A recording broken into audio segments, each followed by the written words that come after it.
Welcome once again. And today's book is all about the teenage brain. Okay, now this is quite an amazing read. If you have teenagers, if you are taking care of teenagers, it helps you to understand how their brain works.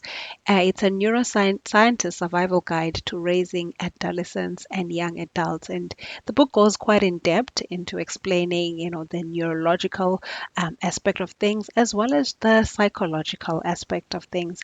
There are a lot of case studies which are being shared in it as well that you can make use of. And it is made as a practical tool that you actually can read and understand. It's simplified.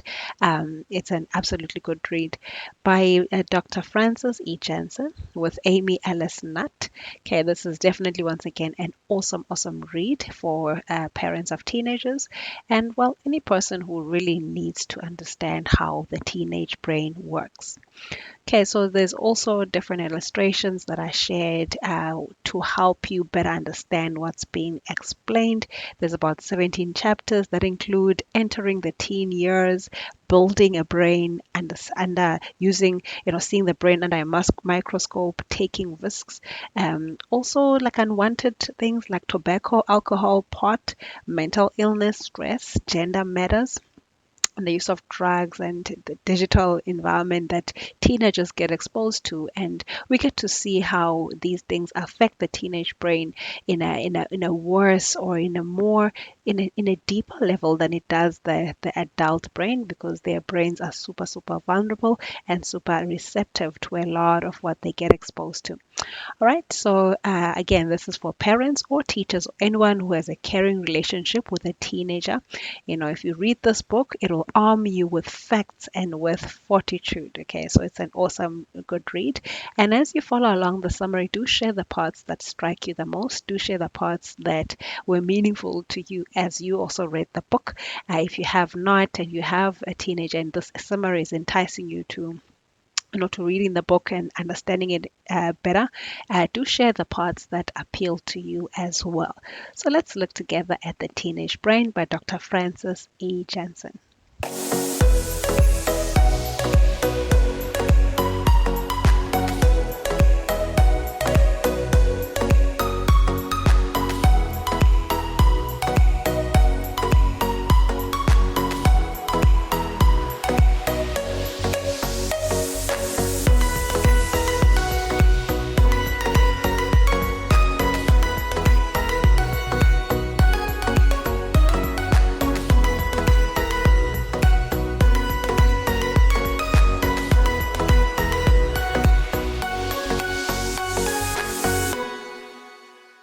As we discuss entering the teen years, the teenage years, Dr. Francis here shares how a lot of parents feel that, kids during their childhood years, everything seemed to go pretty much by plan. They used to be well behaved, and they learn what's appropriate and what isn't, and when to go to bed, and they knew the stuff, when to get up in the morning, what not to touch, where not to go.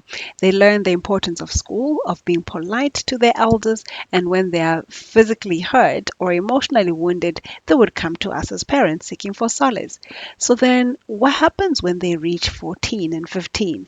All of a sudden, like that cute little happy, well-behaved child that you've always used to know and love and appreciate, in some cases even bragged about, you know, they seem as if now a decade later you just don't know them anymore. Suddenly they become someone you don't even know. And a lot of parents would share this as a frustration that, my kid used to be like this, they used to appreciate this, they used to like this, they used to relate to me in this kind of a way, and then something just changed all of a sudden. The quickest answer is that while your children are changing and also trying to figure out themselves, they're trying to figure out their brains and their bodies, as their brains and bodies are undergoing extensive reorganization, and, what appears as recklessness and even rudeness and probably cluelessness are all physiologically and neurologically and psychologically explainable. So basically, Francis Jensen here is trying to show us that it's not all entirely their fault. They also are going through a transition period, and a lot of what they're also being exposed to is something totally new. So you remember that 2 and 3-year-old uh, toddler that used to have tantrums and trying to figure out themselves, that used to have to deal with, and that used to like, yeah, those toddler years. Well, it actually comes across as though the teenage years are sort of a repeat of those years, because the same child, passed the toddler years, passed those tantrums, and grew up, and now they're entering into another phase, which is that of adulthood, and they are again are needing to adjust to a lot of what is going on around them. So, kids trying to figure things out, these teenagers are faced with the same period trying to figure out adulthood, because, well, it's not as easy as most people would imply. It is quite a difficult transition. And even for those who have gone to school, go to school and they study all sorts of stuff, and primary school and high school, they know when you finish that controlled environment kind of an area, and you have to transition to, let's say, varsity, things change. The world of adult is totally different from that of your young years. So these teenagers find themselves in such a situation where they thought they figured things out, and then when things change within themselves, and it feels like things are changing around them, and whatever it is that they were groomed to understand, seems to be different, and they have to again readjust to the phase of adulthood, and it can, do a lot of things to them as well.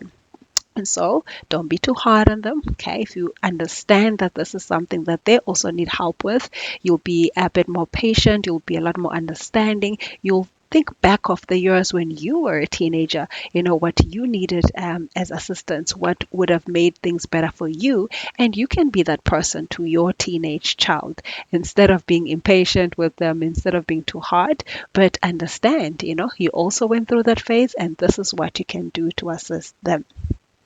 We also learn in this book, this amazing book, that we can build the brain. Yeah. So the brain is quite, well, can we say plastic, right? It is quite flexible. It can actually change. It can be molded into different ways. And so, as complex as the human brain is, if the human brain is very much a puzzle, then the teenage brain is a puzzle awaiting completion.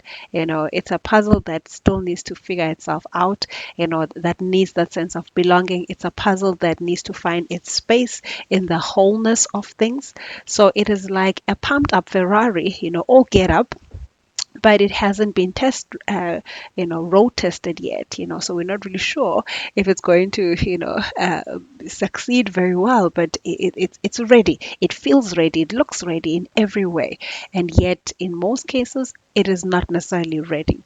So adolescent boys, for example, they shave, and teenage girls can even get pregnant, and yet neither one of them has a brain that is ready for the adult world. Yeah, they are not ready. They say they're ready. They want to be ready. They want their freedom. They want to make their own choices. They want that independence. But in the realness of things, they are not yet ready. So when it comes to, for example, warning about danger, right, or telling them anything that they're supposed to really seriously be aware of and keep in mind, repetition is key. And yes, teenagers are going to hate you for this. Teenagers are going to argue that, they've heard this before, but it helps that you repeat certain things, that you expose them to certain things that will remind them of certain things, because at the crux of certain moments, these things will be forgotten. And yet, if they are kept at the forefront of their mind, and they're aware of, these dangers that they should be aware of, it just raises the probability of them acting in better ways.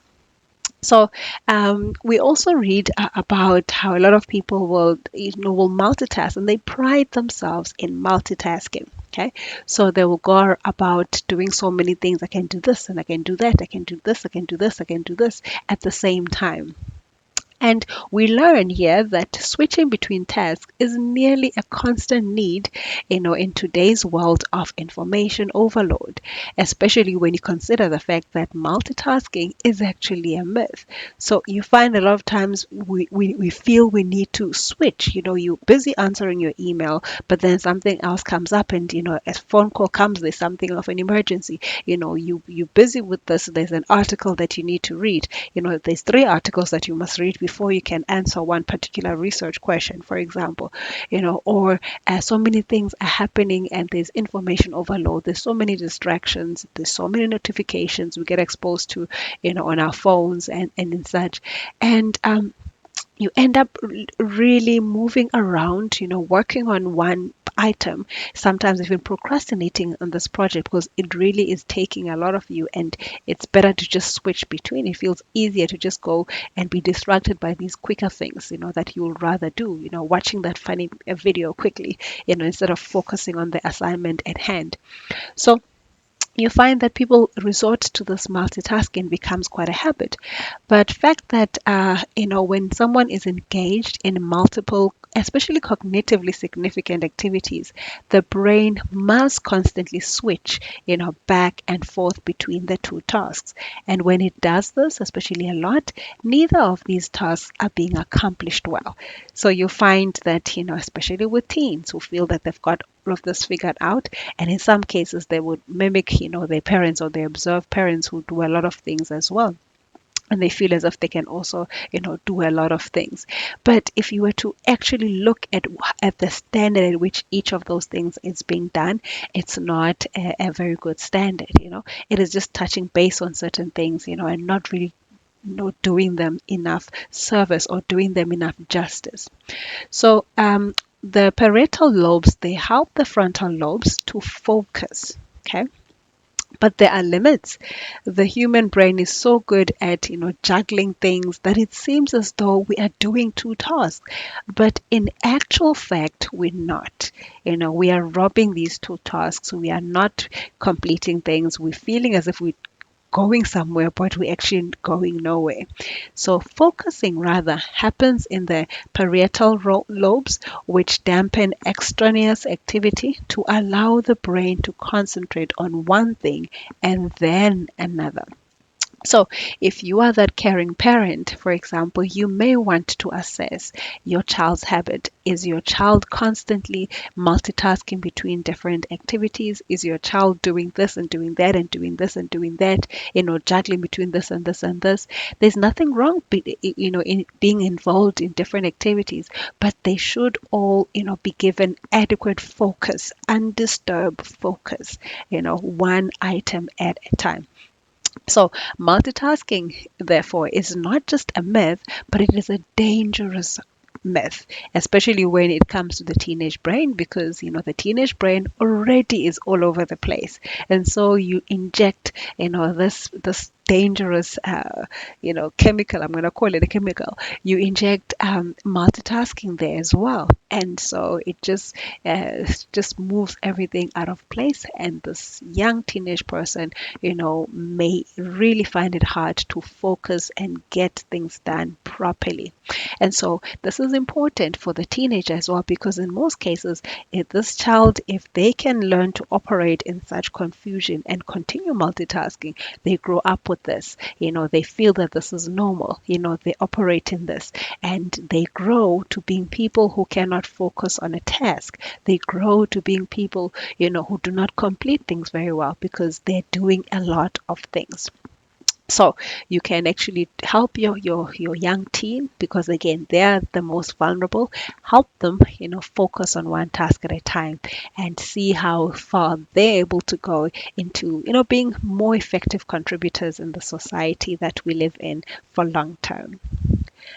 So on the next part, we look at, learning a job for the teenage brain.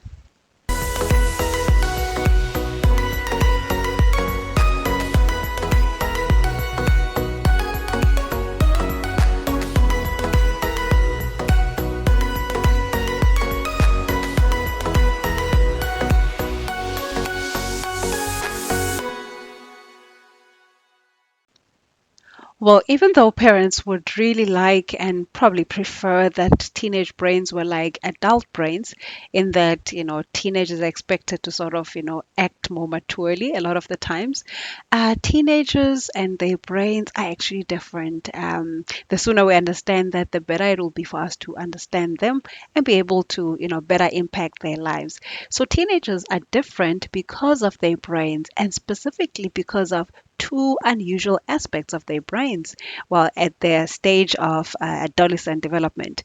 So their brains are both more powerful and more vulnerable than virtually any other time in their lives. So they can literally absorb a lot of things. They can actually achieve and expand, they can really stretch as plastic, but also are super, super vulnerable. They can easily be crushed. They can easily be molded into, a negative path, a downwards leading path, a path of just self-pity, withdrawalness, a path of even suicidal thoughts, because they are absolutely vulnerable. So, like fingerprints, no two brains are identical. Everything we do, think, and say and feel influences the development of our most precious organ, which is the brain. And those developments, they trigger more changes until the thread of action and reaction is too complex to unwind or undo. After some time, it becomes like a habit. It becomes the who we are, all right, or who we, have concluded ourselves to being, because we keep on imprinting this, habits, a form, right? We keep on repeating them, okay, and it sort of becomes a very, very closely associated with our identity. So, research confirmed that early learning produces plastic changes in the structure of the developing brain. So, young brains are shaped by experience. Okay, it is very important you observe what you expose your young ones to, especially in their teen years. Okay, yes, a lot has been shared and discussed to make us understand that in childhood years, younger years, your 7-year olds and your pre-primaries age group, those ones are absolutely, those years are very important for one to to be shaped in the right way. So here we get to learn that in the teenage years, especially as well, because this is now the years that are leading to adulthood, where people will be making their own decisions, where people will be shaping society, right? So this needs to particularly be done well. So, certain repeated experiences create imprintings in the minds of teens, okay? And so we need to be careful what we imprint in the mind of teens. What we expose these teens to is of absolute importance as well. And what do you know? Sleep. It turns out that sleep is not just a waste of time, right? Early sleep, which is recommended, should be followed by early rising. Okay, so teens should be encouraged to sleep early. In fact, everyone should be encouraged to sleep early as well as to awake early. It is how it's biologically intended. That is why, we have the sun and the moon and darkness and light. All of this fits well into our, how our bodies are already psyched. So, sleep deprivation inhibits the necessary synaptic pruning or prioritizing of information, and a lack of good sleep results in much more and could contribute to everything from juvenile delinquency to depression to obesity to high blood pressure and heart disease. So, it should not be something that we're taking lightly. Though teens especially don't value sleep, they should be groomed to understanding the value of sleep. Okay, so sleep is an important part of their overall growth, and it should be infused in their daily habits as well. So research has found that teens who use their cell phones after lights out not only have reduced sleep but also are at increased risk of mental health disorders. And they just keep exposing themselves to things which would rather be better that they stay away from. So again, teens should be helped, assisted to to actually, have enough sleep, and they should also be coached to understanding that it's not a matter of sleeping as long as you want, because in most cases their bodies, would crave more and more sleep. But if that is allowed, that can also become a habit, which is not going to serve them in their adult years. So they should be assisted to striking a balance, know that we sleep early, we wake up early, we don't allow distractions when we sleep. Sleep should be sort of protected, and we keep things away when we sleep. Okay, so the book also discusses, the effects of tobacco on the brain, alcohol, drugs, and stress. And I was also quite fascinated by the discussion of the digital world. And it highlights in this book that today's teenagers and, well, the 20 somethings, they make up the first generation of young people who are exposed to such a breathtaking number of electronic distractions. There's just distractions everywhere. There's information overload. There's just new, products that are being introduced. You don't want to be left behind. It's hard to keep up. All of that going on. So that they're therefore susceptible to a whole new host of influences, technologies, another opportunity for novelty seeking. And because the brain of a teenager is so easy to stimulate, all it takes is the latest digital toy to ease into a distraction. So you find that, as much as it is hard for adults to focus on what needs to get done because of distractions, right? It is even worse for teenagers. And even when they're looking at something because of something that distracted them, their minds are able to wander much longer. It will take even longer for them to refocus on what they need to focus on. And so, such distractions should be kept at a minimum. And it was quite interesting. A study was made of people, about 1,000 different teens, and they were told to just stay away from their phones for 24 hours, right? In fact, not just their phones, all digital media. So that includes television, that includes, iPads, iPods, and everything, social media, YouTube, Facebook, Twitter, and all of such, for a 24-hour period. And if they were to fall short, to just, return and ensure that within that 24-hour period, or for that whole duration, they stay away from such media. And it was interesting for them to actually share their findings at the end of the research, and it made it clear that even though it's like such media, it actually becomes quite addictive as well. The same symptoms as a person who has an addiction on tobacco or alcohol are similar ones, which the ones who are addicted to media would have. I cannot let go of this thing. I'm constantly thinking of it. Sometimes, a child is sitting for hours and their body even becomes, irritable because they need this media in order for them to operate.